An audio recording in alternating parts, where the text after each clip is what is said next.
Salut à tous, c'est Inspecteur Crypto, bienvenue dans le JT du vendredi. Donc pour les nouveaux, le JT du vendredi c'est quoi? C'est tout simplement un récapitulatif de la semaine, que ce soit au niveau d'e-news, et aussi un point sur le Bitcoin et quelques altcoins, et de temps en temps je vous donne aussi quelques bons plans. N'hésitez pas à liker la vidéo, à vous abonner, à commenter, c'est important pour l'algorithme YouTube, ça permet de récompenser le travail que je fais au jour le jour et de faire grandir la chaîne. En plus, là en ce moment, on retrouve un peu de vigueur, donc j'aimerais bien atteindre les 1000 abonnés, qui est un chiffre plutôt sympa.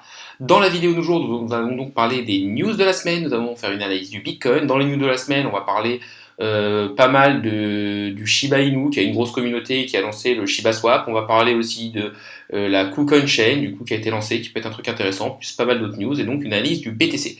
Mais tout de suite, les news de la semaine.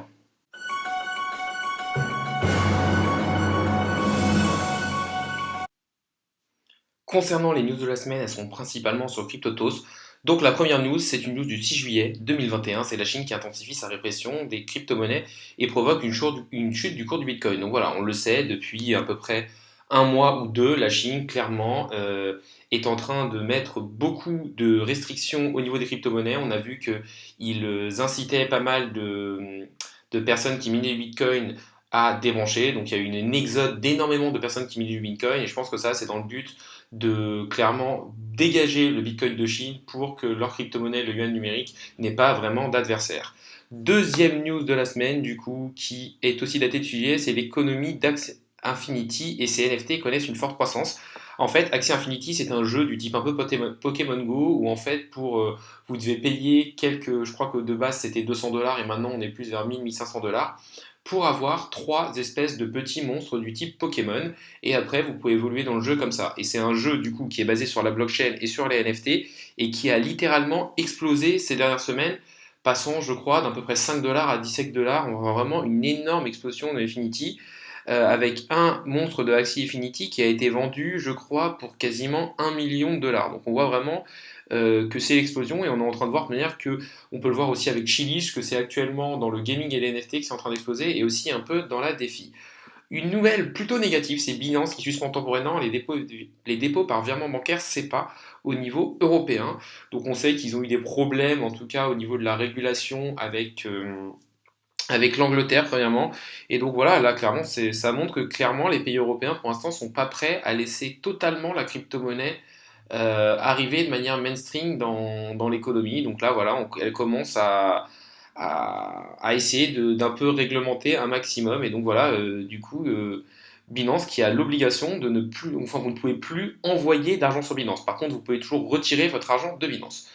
Une autre petite news du 8 juillet, c'est la Nouvelle-Zélande qui est sur la création du monnaie numérique. Donc voilà, encore un pays qui veut lancer sa monnaie numérique. Pour moi, c'est un truc positif, c'est qu'on arrive dans le monde de la blockchain, dans le monde des crypto-monnaies. Et après, c'est quelque chose de négatif, c'est qu'en fait, le but des banques qui font leur propre monnaie numérique, c'est de pouvoir avoir un contrôle sur ce que vous allez acheter, et de pouvoir du coup empêcher certains paiements, et du coup, vous n'avez pas la liberté et la décentralisation que vous avez avec les crypto-monnaies. Donc c'est quelque chose pour moi qui qui est un peu à double facette. Une autre news, du coup, c'est Shiba Inu, le Shiba Swap, 1 milliard de $ verrouillé dans le DEX de Shiba Inu. Donc voilà, on sait que le Shiba, ça fait partie des shitcoins qui sont dans la catégorie meme, un peu à l'image du Dogecoin. C'est une crypto-monnaie qui a une énorme communauté qui s'appelle la Shiba Army. Je crois qu'ils ont quasiment 200 000 followers rien que sur Twitter. Et donc voilà, le Shiba, du coup, qui a lancé le Shiba, du coup, qui a lancé son DEX. Donc simplement, sur le Shiba, maintenant, vous pouvez faire des swaps entre différentes crypto-monnaies et vous pouvez stacker et apporter de la liquidité, un peu comme sur Uniswap et PancakeSwap. Donc c'est quelque chose de plutôt pas mal. Après, les premiers retours que j'en ai eu, c'est que les frais étaient assez élevés et que pour l'instant, ça marchait moyen. Après, je sais qu'il y a énormément de personnes qui sont derrière Shiba. Je sais aussi que beaucoup de personnes disent, enfin, beaucoup de personnes critiquent les personnes qui rentrent dans ce qu'on appelle shitcoin. Pour moi, pas forcément. Pour moi, si vous voulez rentrer dans des shitcoins, il faut tout simplement certains setups. Déjà, premièrement, qu'il y ait une grosse communauté derrière. Sur le Dogecoin et sur le Shiba, c'est très bien.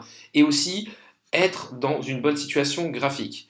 Alors là, on va aller voir sur le Shiba Inu, qui est quand même 29e au niveau du CoinMarketCap, avec quand même une capitalisation de marché très très élevée, hein, on va pas se mentir, c'est assez impressionnant, une capitalisation de marché de plus de 3 milliards. Et en fait, quel est le but? Toutes les personnes qui sont arrivées Early ici, clairement, ils ont acheté Shiba Inu très très bas et ils ont eu une énorme hausse. Le seul problème, c'est que forcément, quand vous avez fait peut-être un x10 ou un x100 sur votre investissement, vous voulez prendre des bénéfices, ce qui est tout à fait normal. Et forcément, le cours s'est effondré derrière. En plus, étant un shitcoin qui a juste une bonne communauté, mais pas forcément de fondamental derrière, la récente chute du Bitcoin a forcément fait chuter énormément de cours. Après, au cours où on est actuellement, est-ce que c'est un bon point d'entrée? Pourquoi pas? Je crois que par rapport au plus bas qui était à 0, là on était vers les 0,01, là on est vers les 0,0, enfin plusieurs 0,6. Donc là, on a eu clairement une forte chute, donc ça peut être quelque chose d'intéressant, mais ce qu'il faut savoir, c'est que c'est beaucoup plus risqué que d'autres crypto-monnaies qui ont un vrai fondamental, parce que là, c'est juste suivi par une communauté, mais clairement, les gros portefeuilles qui sont rentrés très tôt sur le projet ont vendu quand ça a bien explosé. Une autre news très intéressante, c'est l'échangeur décentralisé KuCoin qui lance sa propre blockchain, donc la KuCoin Smart Chain. Ce qu'il faut savoir, c'est que lorsque Binance a lancé sa propre blockchain, donc la Binance Smart Chain, on a eu déjà une explosion du BNB. Pourquoi une explosion du BNB? Parce que tout simplement, en fait, quand vous allez utiliser la Binance Smart Chain, vous allez avoir besoin du BNB pour payer tout ce qui est frais. Et ça va être très utile pour aller par exemple dans les decks, ça va être très utile pour aller dans tout ce qui est la défi, pour pouvoir rentrer des tokens en pool de liquidité, etc., etc.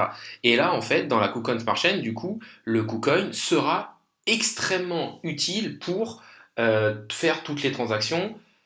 On a déjà vu que depuis l'annonce, le KuCoin a à peu près fait un x2. Il était, je crois, aux alentours des 5 dollars. Il est monté, je crois, jusqu'au 14 ou 15 dollars. Donc quelque chose de très intéressant. On peut voir que deux projets sont lancés déjà dessus. Donc du coup, qui sont deux échangeurs décentralisés cette fois. On a le CoffeeSwap, du coup, qui permet d'échanger des tokens contre d'autres. Donc on peut voir que le cours du Coffee a quand même pas mal augmenté. Et je crois qu'il a fait, entre le plus bas et son plus haut, il a fait genre un x80.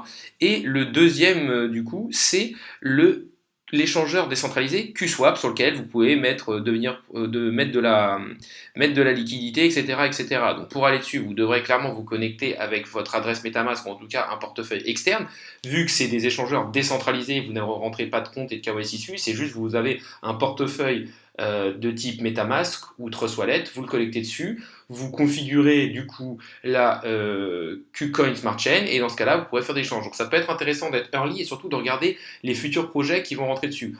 Pour moi, le QS, donc du coup le QSwap et le CoffeeSwap ont déjà fait peut-être un x80 ou un x100. Donc c'est peut-être un peu tard pour rentrer dessus, mais les prochains projets qui vont sortir sur KuCoin, ça peut être intéressant d'essayer de rentrer très tôt sur ces projets qui peuvent exploser comme tous les différents projets qu'on a eu sur la Binance Smart Chain. Voilà. Après, ce n'est pas un conseil en investissement financier, mais je pense que ça peut être quelque chose de très intéressant d'essayer de peut-être essayer d'accumuler aussi un peu du KuCoin. Là, on a une légère chute du Bitcoin qui est en train de redescendre vers le bas de son range.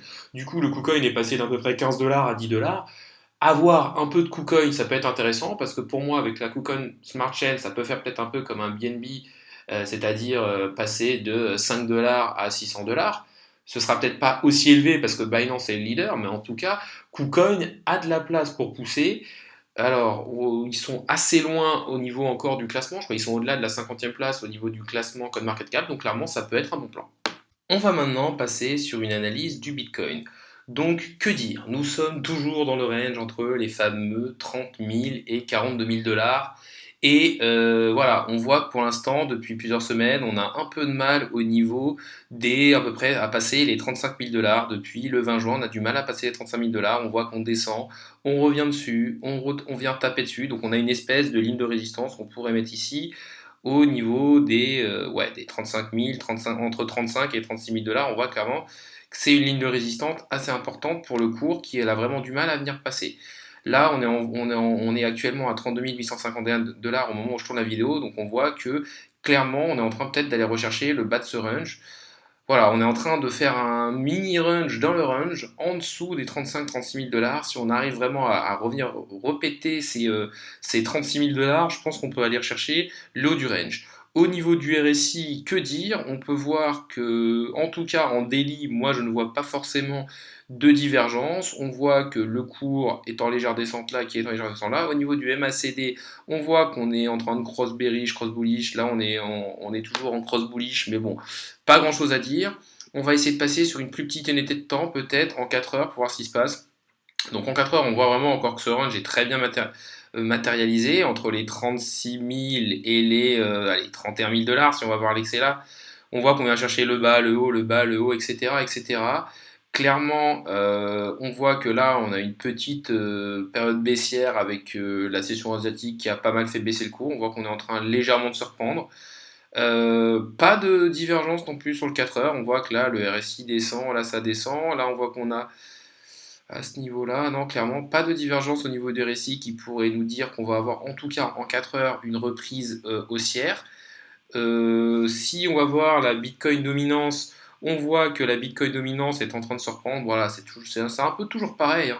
Quand le Bitcoin monte, souvent les altcoins le superforment en niveau de la montée et donc la Bitcoin dominance baisse. Et quand le Bitcoin corrige assez fortement, on a quand même perdu 6 ou 7%, forcément les altcoins corrigent plus, donc la Bitcoin dominance remonte. Si on retourne sur le Bitcoin, on peut peut-être essayer de zoomer en 1 heure pour voir s'il n'y a pas une petite divergence qui se crée au niveau du RSI. Non, je ne vois toujours pas de divergence au niveau du RSI. Et là, on voit que si on prend ces points-là, ça monte. Si on prend ces sommets-là qui correspondent, ça nous fait aussi une descente. Pour l'instant, pas de divergence au niveau du RSI. Le seul truc qu'on peut voir, c'est qu'en 1 heure, on a un cross bullish avec cette petite reprise-là. Donc, que ça peut être quand même intéressant. La vidéo du jour est maintenant finie, donc pour résumer, deux grosses news avec le Shiba Inu qui lance Shiba Swap du coup, avec la KuCoin Chain qui est lancée et donc des gros projets peut-être à venir. L'analyse du Bitcoin, le Bitcoin est toujours dans son range, même si on voit qu'actuellement le Bitcoin est en train de buter sur on va dire le milieu de son range aux alentours des 35 000 dollars. Il a du mal à le passer. Là, on a eu une petite baisse. En ce moment, c'est vrai qu'on a des débuts de semaine assez plats ou qui montent légèrement, des fins de semaine qui baissent pas mal et un week-end où on revient à peu près aux alentours des 34 000 dollars. Donc, voir si c'est encore ça qui va se passer. N'hésitez pas à liker la vidéo, à vous abonner, à commenter, à me dire ce que vous en avez pensé, à me dire possiblement les vidéos que vous aimeriez voir aussi sur la chaîne. Salut à tous et à la prochaine!